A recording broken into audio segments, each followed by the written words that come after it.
جی بسم اللہ الرحمن الرحیم۔ السلام علیکم۔ غامدی صاحب کے ساتھ سوال و جواب کی نشست میں خوش آمدید آغاز کرتے ہیں۔ سب سے پہلے ہمارے ساتھ موجود ہیں جناب محمد علی سمرو صاحب۔ جی سمرو صاحب سوال کیجیے۔ السلام علیکم غام صاحب۔ وعلیکم السلام۔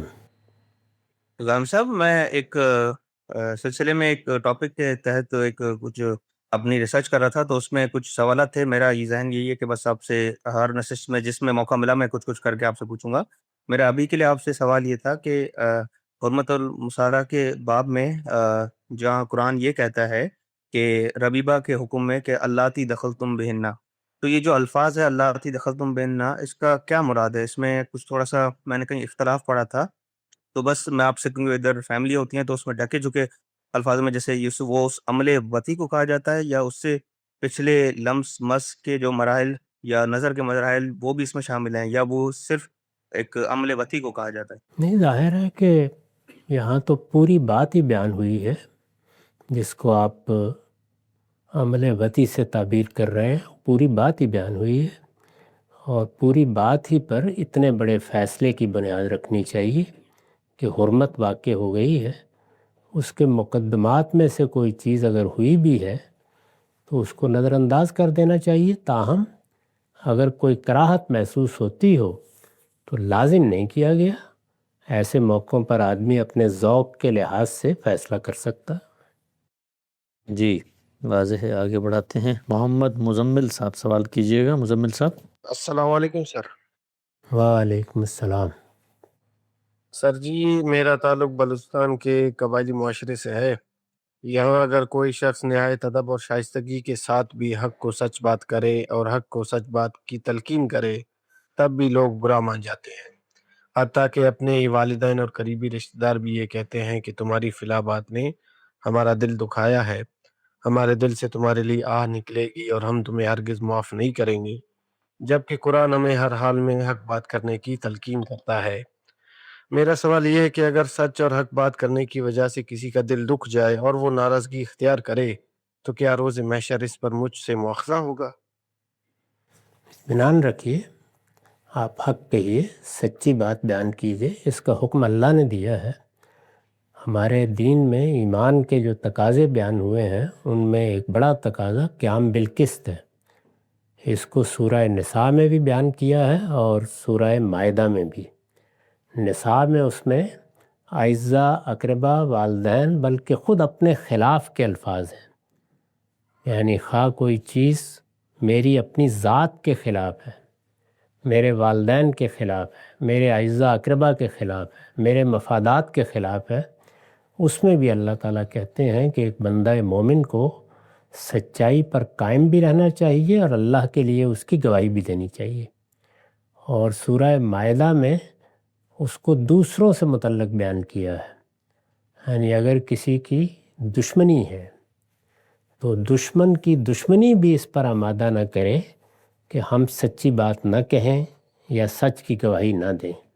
تو اس میں ارشاد فرمایا کہ لا یجرمنکم شنآن قوم علی اللہ تعدلوا، کسی قوم کی دشمنی بھی تمہیں اس پر آمادہ نہ کرے کہ تم عدل و انصاف کی بات نہ کرو، اعدلوا هو اقرب للتقوی۔ تو اس میں کسی کی ناراضی کی پرواہ نہیں کرنی چاہیے، البتہ اپنی طرف سے لب و لہجے کو بہتر رکھنا چاہیے۔ والدین ہیں تو محبت سے ان کو توجہ دلا دینی چاہیے۔ حق اور سچ کے معاملے میں نہ کسی کی ناراضی ملحوظ ہوتی ہے اور نہ کسی کا رد عمل۔ اپنی بات سوچ سمجھ کر، یعنی حق اور سچ کو بھی بخار نہیں بنا لینا چاہیے، سوچ سمجھ کر جو بات کہنے کی ہے حکمت کے ساتھ آپ اس کو کہیں، اللہ تعالیٰ مواخذہ کیوں کریں گے، آپ کو انشاءاللہ اجر عطا فرمائیں۔ جی واضح ہے، آگے بڑھاتے ہیں۔ فہد ملک صاحب سوال کیجیے گا۔ فہد ملک۔ جی بسم اللہ۔ رام صاحب، میرا سوال ختم نبوت کے بارے میں ہے کہ نبوت کا سلسلہ ختم کر دیا گیا ہے، تو رام صاحب نبوت کا سلسلہ ان کی ختم کرنے میں ایک طرح کا کیا یعنی کہ حکمت کیا تھی اس میں؟ اگر یہ سلسلہ جاری رہتا اس میں کیا یعنی کہ فرق پڑنا تھا؟ فرق تو کچھ بھی نہ پڑتا، اگر میں آپ پیدا نہ کیے جاتے تو خدا کی خدائی میں کیا فرق پڑنا تھا؟ اللہ تعالیٰ نے نبوت کا سلسلہ جس مقصد کے لیے جاری کیا تھا وہ مقصد پورا ہو گیا۔ وہ مقصد قرآن مجید نے بڑی وضاحت سے بیان کیا ہے۔ وہ دو چیزیں تھیں، اتمام نعمت اور اتمام حجت۔ یعنی اللہ تعالیٰ نے جو نعمت ہمیں دی ہے، ہدایت کی نعمت مراد ہے، وہ اصلاً تو ہماری فطرت میں دے دی گئی ہے. تو فرمایا کہ میں نے پیغمبروں کے ذریعے سے اس کا اتمام کیا ہے، یعنی وہ نعمت پوری کر دی ہے، اس کے اجمال کو کھول دیا ہے، اس کی تفصیل کر دی. تو یہ ہو گئی. اب ہمارے پاس وہ نعمت بالکل آخری صورت میں ہے، اس کو اعلان کیا ہے. الیوم اکملت لکم دینکم واتممت علیکم نعمتی ورضیت لکم الاسلام دینا، کہ میں نے آج جو ہدایت دینا شروع کی تھی وہ پوری کر دی، مکمل کر دی، اور اپنی نعمت کو اتمام تک پہنچا دیا. اور اب یہ اسلام ہے، اور یہ اسلام میں نے پورا تمہیں دے دیا ہے، اور اب یہ تمہارے لیے قیامت تک تمہارا دین ہے. رضیت لکم الاسلام دینا، یہ ایک پہلو ہے. اور دوسرا وہ ہے جس کو اتمام حجت، یعنی ہر لحاظ سے وہ دلائل، وہ شواہد سامنے آ جائیں اور حق کی مائیت کا ظہور ایک واقعہ بن جائے، تاکہ جس کو بھی بات سمجھنی ہے اس کے پاس کوئی عذر باقی نہ رہے. اتمام حجت کا مطلب یہ ہوتا ہے. تو یہ دونوں چیزیں رسالت مآب صلی اللہ علیہ وسلم کے ذریعے سے ہو گئیں. اس کے بعد کوئی وجہ نہیں ہے کہ لوگوں کو بار بار پیغمبر بھیج کر ایک نئی آزمائش میں ڈالا جائے. جی واضح ہے. آگے بڑھاتے ہیں. ثاقب خان صاحب سوال کیجیے گا. السلام علیکم استاد محترم. وعلیکم السلام. ایک معروف عالم دین کے مطابق قرآن مجید میں جہاں اللہ تعالیٰ نے طلاق دینے کا طریقہ بیان کیا ہے، الطلاق مرتان فامساکم بمعروف او تسریحم باحسان، تو 2 طلاقوں کے بعد تو انسان کو یہ حق حاصل ہے کہ وہ اپنی بیوی کو حق زوجیت میں روکے رکھے یا اسے طلاق دے دے. پھر فرمایا فإن طلقها، پھر اگر تیسری طلاق بھی دے دے، فلا تحل له من بعد حتى تنكح زوجا غیرہ. قرآن مجید میں طلاق کے یہ تینوں صیغے بغیر کسی قید کے بیان ہوئے ہیں کہ وہ طلاق ایک مجلس میں ہو، 2 مجلس میں ہو یا 3 مجلس میں، غصے میں ہو یا محبت میں. تو ان صیغوں کا اطلاق یہ بتا رہا ہے کہ اگر ایک ہی مجلس میں 3 طلاقیں دی جائیں گی تو وہ طلاق ہو جائے گی. اس پر آپ کی کیا رائے ہے؟ جزاک اللہ. یہ قرآن مجید کی زبان سے ناواقفیت کی دلیل ہے، بہت معذرت کے ساتھ. یہ معاملہ الطلاق و مرتان کے الفاظ سے شروع نہیں ہوا، اس سے پیچھے دیکھیے. اس میں یہ بیان کیا گیا ہے کہ جب طلاق دی جائے تو اس کی عدت گزاری جائے گی، اس میں ہر شخص کو رجوع کا حق ہے. یہ پوری بات بیان کرنے کے بعد الطلاق کا لفظ استعمال کیا ہے. اس میں اب الف لام عہد کا ہے، یعنی یہ طلاق جو تم دو اور دینے کے بعد اس کو واپس لے لو، یہ تمہارے لیے 2 مرتبہ جائز ہے. تو 2 مرتبہ مطلب ہے ایک رشتہ نکاح میں 2 مرتبہ، یعنی ایک میاں بیوی کے درمیان جو نکاح کا تعلق پیدا ہوا ہے اس میں ایک بار دی گئی اور واپس لے لی، پھر دے سکتے ہو. یہ پوری بات ہے جو اوپر سے لے کے آپ اس کو پڑھیں. رہ گئی یہ بات کہ ایک ہی وقت میں آدمی یہ کہہ دے کہ میں طلاق طلاق طلاق، یہ تو بالکل جاہلیت ہے، اس کی کوئی حقیقت نہیں. یہاں ایک پورا پروسیجر بیان کیا گیا ہے. اور طلاق و مرتان کا مطلب یہ نہیں ہے کہ ایک وقت میں آپ نے کہا طلاق پھر تھوڑی دیر بعد کہا طلاق، نہیں، وہ ایک رشتہ نکاح میں 2 مرتبہ دی جائے گی. اور 2 مرتبہ کیسے ہوگی؟ جبکہ اوپر جو بیان کیا گیا ہے اس ہدایت کے مطابق رجوع کر لیا. اس میں الفاظ ہے وَبَعُولَتُهُنَّ أَحَقُّ بِرَدِّهِنَّ فِي ذَلِكَ، پوری بات اوپر سے بیان ہوئی ہے. جی واضح ہے. آگے بڑھاتے ہیں جناب. ہمارے ساتھ ہیں عرفان شیخ صاحب. سوال کیجیے گا. جی السلام علیکم رامزی صاحب. وعلیکم السلام. رامزی صاحب میرا 2 سوال ہیں چھوٹے چھوٹے، کہ ہم اللہ تعالیٰ کو کیا ایشور بھگوان اس نام سے پکار سکتے ہیں؟ اور دوسرا یہ کہ عمرہ اور حج کے لیے کیا بال منڈوانا ضروری ہے؟ چھوٹے چھوٹے اس میں کٹنگ کروا سکتے ہیں یہ؟ اللہ تعالیٰ نے آپ کے پہلے سوال کا جواب خود قرآن مجید میں دے دیا ہے کہ اللہ کو ہر اچھے نام سے پکار سکتے ہیں. اللہ نے اپنا کوئی نام نہیں رکھا ہوا. یہ اللہ کا لفظ بھی عربوں نے اختیار کیا ہے. عربی زبان میں جو ماضی کی تاریخ ہے اس میں یہی لفظ ایل تھا. اس کے اور بھی بہت سے تلفظ رہے ہیں. ایسا ہی معاملہ دوسرے الفاظ کا ہے، لیکن اس میں یہ بتایا گیا ہے کہ اللہ کا نام اس کے شایان شان ہونا چاہیے. یعنی وہ نام ایسا ہو جس کے معنی اچھے ہیں، تو اسی کو الاسماء الحسنی سے تعبیر کیا ہے۔ اللہ تعالیٰ کے بہت سے نام ہیں جو صفاتی ناموں کی حیثیت سے قرآن میں بھی آئے ہیں، تو آپ جس نام سے چاہیں پکاریں، یہ دیکھ لیجیے اس کے معنی میں کوئی خرابی نہیں ہونی چاہیے۔ ان کا دوسرا سوال کیا تھا؟ بال کٹوانا جو ہے وہ حج عمرہ میں۔ جی دونوں صورتیں ہیں۔ قرآن مجید کے الفاظ یہ ہیں کہ محلقین اور مقصرین، چاہیں تو آپ سارے بال مڈوا دیں، اور چاہیں تو آپ جیسے ہم عام طور پر تھوڑے بال اترواتے ہیں جسے حجامت بنانا کہتے ہیں وہ کر لیں۔ دونوں صورتیں جائز ہیں، لیکن زیادہ فضیلت پورے بال مڈوانے ہی کی ہے۔ جی واضح ہو گیا، آگے بڑھاتے ہیں۔ سید حبیب اللہ شاہ۔ السلام علیکم غامدی صاحب۔ وعلیکم السلام۔ استاد محترم، میرا سوال ہے کہ اگر کسی ملک کی ڈیپ سٹیٹس ملک میں اجتماعیت، سول سوسائٹی، سیاسی جماعتوں اور علم و آگاہی کے جدید ذرائعوں کو کنٹرول یا ختم کر رہی ہوں، تو ایسے حالات میں اجتماعیت کے قیام، ظلم و مسائل اور ان کے حل سے عوام کو آگاہ کرنے کے لیے ایک عام شہری، ایک عالم اور زیادہ فالو کی جانے والی شخصیت کی شرعی ذمہ داری کیا بنتی ہے؟ جزاک اللہ۔ تمام امور میں ایک ہی ذمہ داری ہے، وہ یہ ہے کہ سچائی کی بات، حق کی بات، معروف کی بات لوگوں کے سامنے رکھی جائے۔ اس میں کیا لب و لہجہ اختیار کرنا ہے، کتنی بات کرنی ہے، کیسے کرنی ہے، اس کا تعلق حکمت سے ہے اور حالات سے ہے۔ اب مثال کے طور پر اگر آپ کسی بادشاہت میں ہیں یا طالبان کی حکومت میں ہیں، تو وہاں اندازہ کر لیجئے کہ کوئی بات کہنے کی قیمت کیا ہوگی۔ اور اسی طرح کا معاملہ درجہ بدرجہ مختلف حکومتوں میں ہوگا۔ تو بعض موقعوں پر وہ بات اصول میں بیان کی جاتی ہے، بعض موقعوں پر اطلاق میں بھی بیان کر دی جاتی ہے، بعض موقعوں پر بالکل ہی ممکن نہیں ہوتا تو لوگوں کو ہجرت کرنا پڑ سکتی ہے۔ تو جو آپ کو حالات میسر ہوں ان میں جتنی ہمت اور جتنا حوصلہ ہے اپنی ذمہ داری پوری کیجیے۔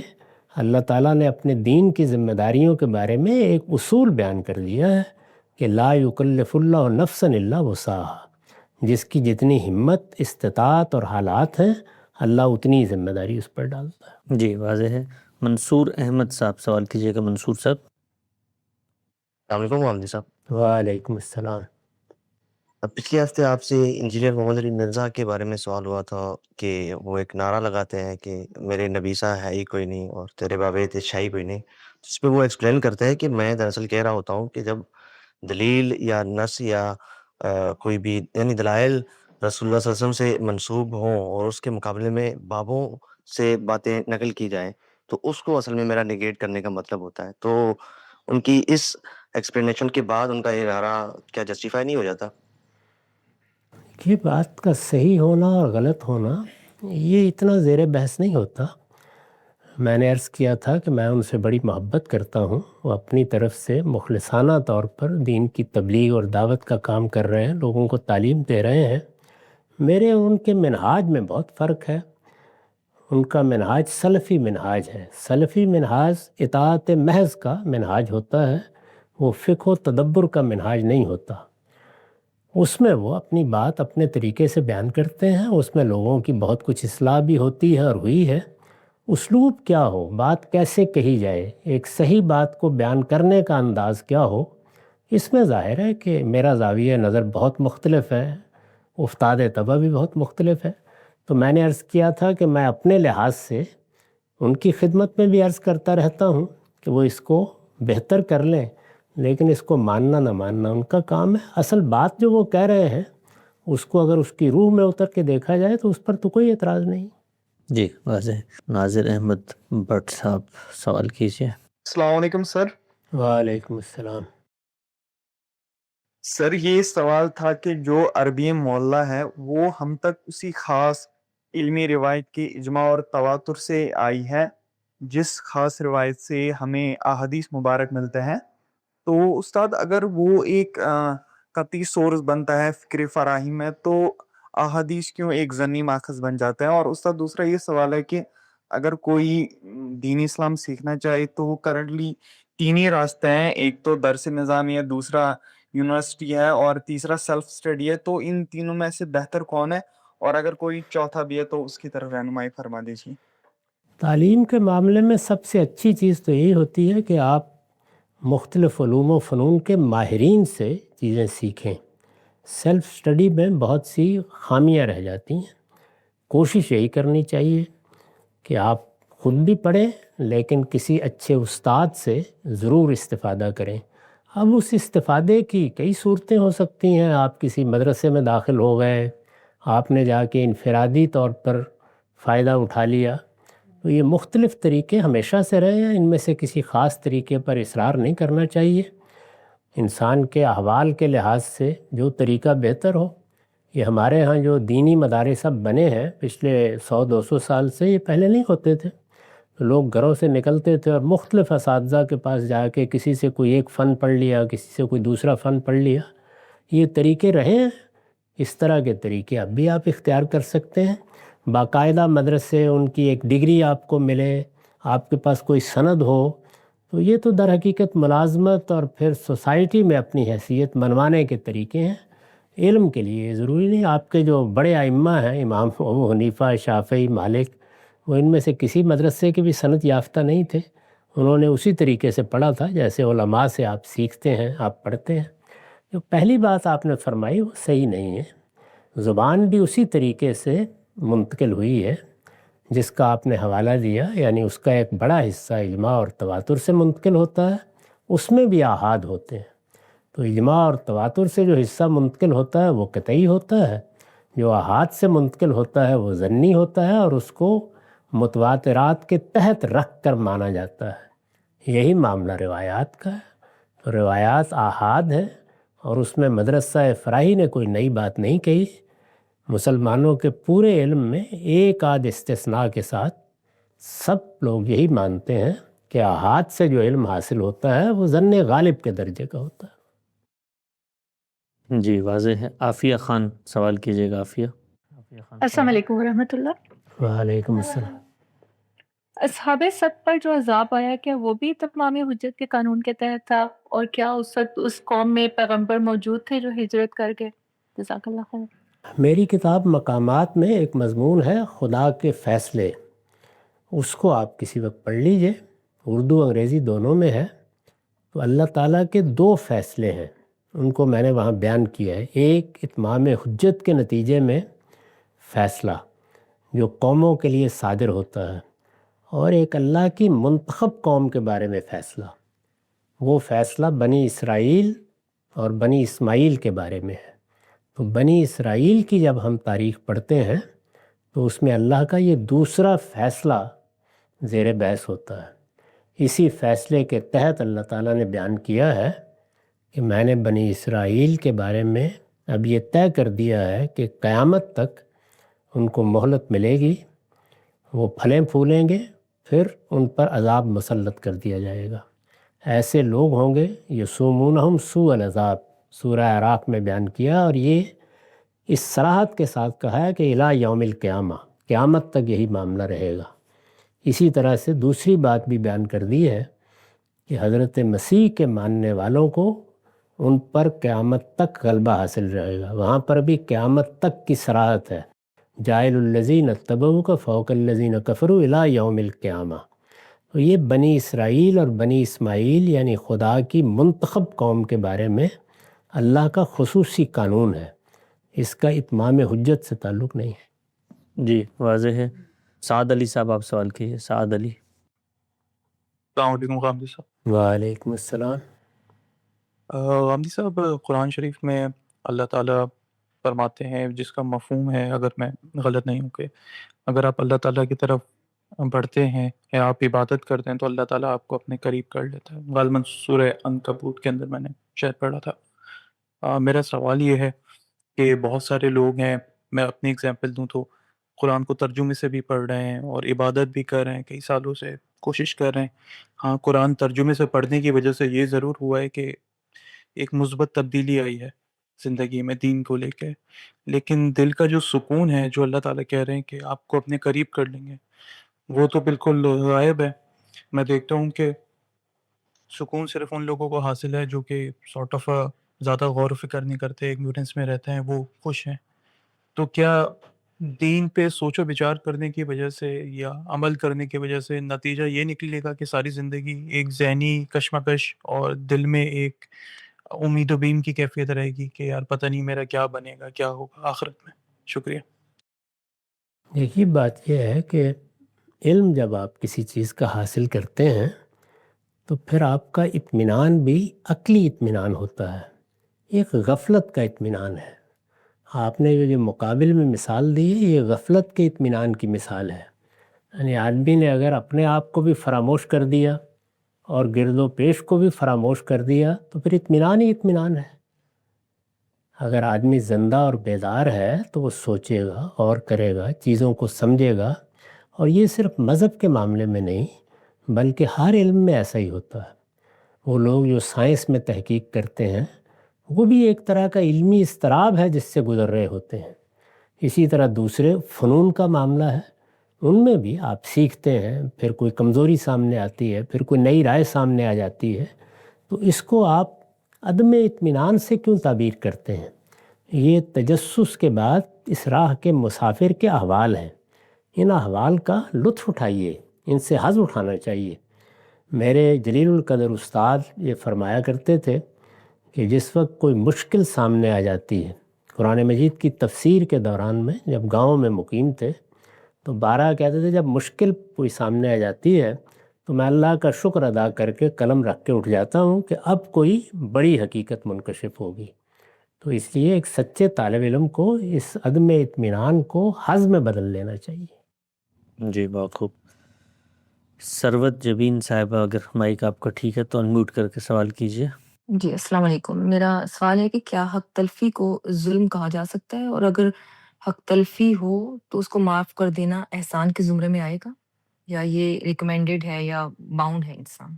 دیکھیے ظلم کا لفظ نہ بھی بولا جائے تو حق تلفی اپنی ذات میں ممنوع ہے۔ اللہ تعالیٰ نے جو 5 چیزیں حرام قرار دی ہیں ان میں اس کو شامل کیا ہے۔ حق تلفی یعنی ایک حق آپ پر قائم ہوتا تھا، وہ حق کئی پہلوؤں سے قائم ہوتا ہے۔ اللہ کے دین نے جس کو کوئی شخص مانتا ہے، مسیحی ہے، بدھ ہے، اس کے خیال میں وہ دین ہے، اللہ نے قائم کر دیا، یا جس کو وہ مانتا ہے اس کی طرف سے قائم ہو گیا، یا کسی سوسائٹی کے عرف سے قائم ہو گیا، یا انسانی فطرت کی بنیاد پر قائم ہوا، یا کسی معاہدے کی وجہ سے قائم ہو گیا۔ تو اس حق کا احترام کرنا چاہیے۔ جب آپ اس کو تلف کرتے ہیں تو اپنی جان پر ظلم کرتے ہیں، اگر دوسرے پر نہیں بھی کر رہے ہیں۔ اپنی جان پر ظلم کو بھی اللہ تعالیٰ نے ظلم ہی سے تعبیر کیا ہے، اس کو ظالم لنفسہ ہی کہتے ہیں، اپنے آپ پر ظلم ڈھانے والا، تو اس سے بھی اسی طریقے سے بچنا چاہیے۔ جی واضح ہے۔ آخری 2 سوالات لیتے ہیں۔ شامل نذیر صاحب سوال کیجیے۔ Sir, I watched your videos on fundamental books on Islam. Sir, you mentioned books on Hadith, the cookbooks of that subject. Sir, but you said in that videos that when we in the Farahi school of thought, the books are like different core books. Sir, if you can just tell what are those other books which we have to study in Farahis. علم حدیث کے حوالے سے Farahi school میں اگر کوئی پڑھنا چاہتا ہے تو کون سی کتب پڑھا؟ علم حدیث کے حوالے سے امام فرائی نے کوئی خصوصی کام نہیں کیا۔ علم حدیث سے متعلق کچھ اصولی مباحث ہیں جو انہوں نے بیان فرمائے ہیں، وہ ہم لوگ بھی وقتاً فوقتاً بیان کرتے رہتے ہیں، اور ان کے بعض مسودات میں بھی تصریحات ہیں، وہ سب کے سب اس وقت پڑھنے کے لیے موجود ہیں، آپ ان کا مطالعہ کر سکتے ہیں۔ استاد امام امین حسن اصلاحی نے مبادی تدبر حدیث بھی لکھی ہے، وہ ان کے لیکچرز ہیں جو لکھ لیے گئے تھے، اور انہوں نے حین حیات ان کو دیکھ بھی لیا تھا۔ پھر انہوں نے بہت سی حدیث کی کتابیں پڑھائیں، وہ بھی اب شائع ہو گئی ہیں، بڑی حد تک مرتب کر دی گئی ہیں، ان کو بھی آپ دیکھ سکتے ہیں۔ اور ان کے بعد ہم جیسے تلامذہ کا بھی کام ہے، تو یہ سب چیزیں موجود ہیں۔ حسن صاحب سے آپ رابطہ کیجئے تو یہ آپ کو اس کی تفصیلات بھی بتا دیں۔ جی بہت عنایت جی، وقت ہمارا ختم ہوتا ہے، دوبارہ حاضر خدمت ہوں گے، اب تک آپ کا بہت شکریہ۔